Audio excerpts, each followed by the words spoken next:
तो ठीक है, जाओ लो। करोगी कैसे ही? चलो बताओ मुझे। तुम मेरे साथ खेलने की कोशिश कर रहे हो ना? तुमने झूठ बोला, मुझ पर बहतान लगाया। ये सब काफी नहीं था तो मेरे वकील को भी खरीद लिया। जब मैं ये सब अदालत में कहूंगी तो वो क्या तुम्हें मेरी बेटी की कस्टडी दे देंगे अजलान? जाहिर है मुझे ही देंगे ना। तो गवाह कौन होगा? तुम्हारा वो वकील जाएगा अदालत में और जाकर ये कहेगा कि हाँ मैंने पैसे लिए थे अजलान से, मैं बिक गया। जाओ फिर तुम।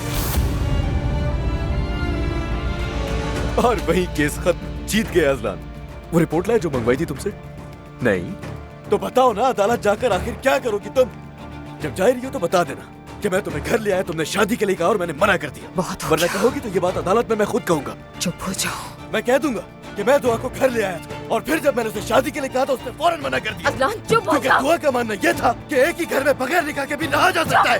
चुप हो जाओ अजलान। तुम्हारे पास मेरे खिलाफ गवाही देने के लिए बहुत लोग होंगे वहाँ। अजलान मैं कहती हूँ चुप हो जाओ, चुप हो जाओ, चुप चुप चुप। अल्लाह की लानत हो तुम पर, घटिया इंसान। तुमने मुझे बर्बाद कर दिया है, घटिया इंसान। देखो तुमने मुझे किस हाल पर पहुंचा दिया, किस हाल में पहुंचा दिया। मैं तुम्हें नहीं छोड़ूंगी। बहुत हो गया, रुक जाओ।